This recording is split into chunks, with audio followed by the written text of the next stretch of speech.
The message of Advaita Vedanta is not about living a good life or having more positive thoughts than negative thoughts or manifesting something different than what's currently happening.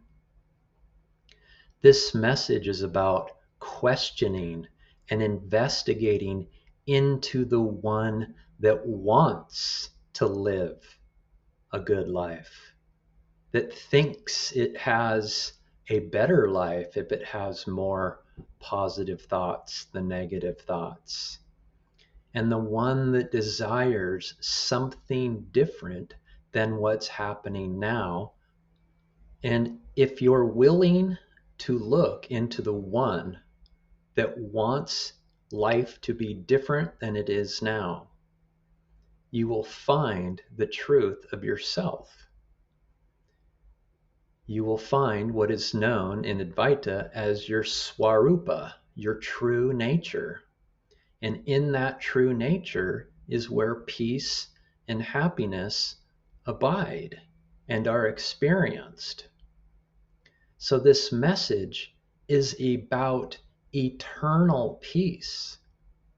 It's about everlasting happiness and unconditional love and acceptance for what is.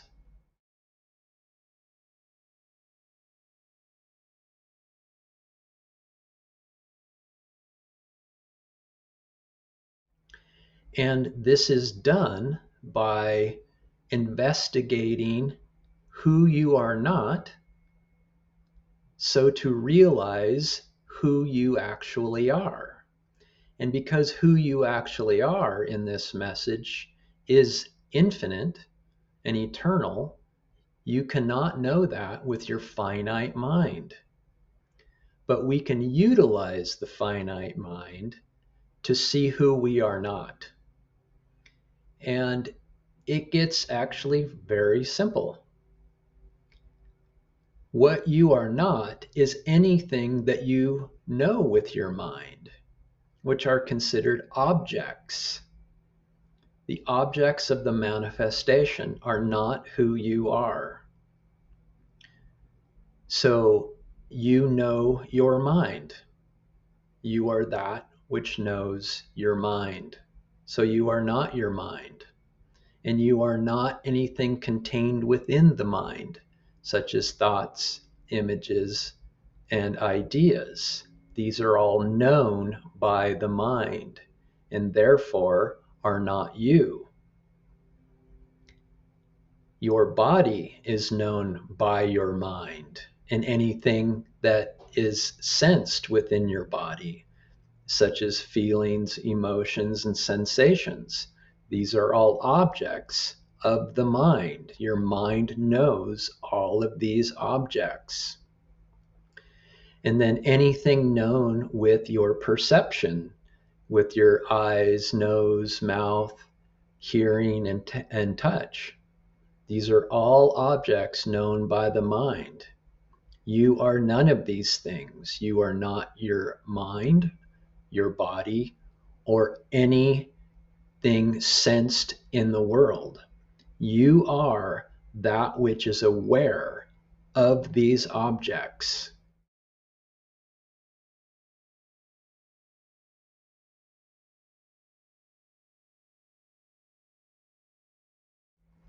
And once you get comfortable with this, you then have the courage, you gain the courage to turn your attention inward to see who you actually are. And in this turning inward is where true knowledge is experienced. And true knowledge in Advaita is known as jnana. It's the pure knowledge of being. And it's the only knowledge. It is the knowledge or the awareness that is aware of all of these objects that I just ran you through. And the more you turn your attention inward to the truth of being, and remember that this is who you are, the more that remembering, it will start to shine through. It will start to present itself to you. And that presentation of itself, that's peace, that's joy, that's beauty, that's contentment. That's everything you're seeking out in this world of objects. And the more you rest in being, the more you experience its beautiful qualities, and the more it shines through in your experience.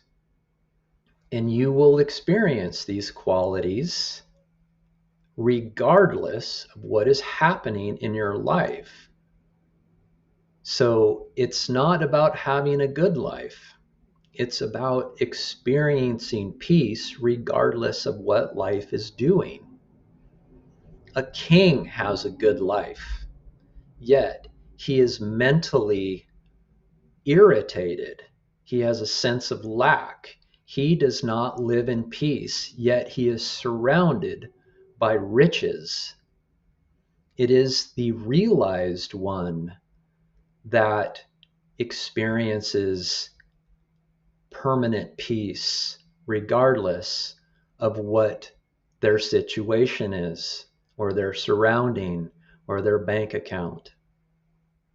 So to recap, Advaita Vedanta is not about somebody having a good life.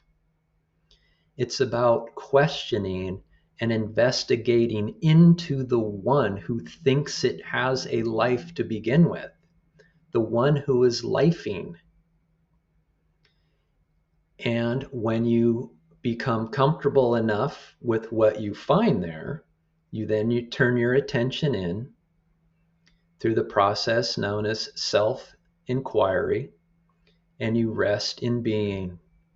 And the more you rest in being, peace and joy and happiness and love will start to shine through you, and you will experience it regardless of what life and the manifestation is presenting at that moment.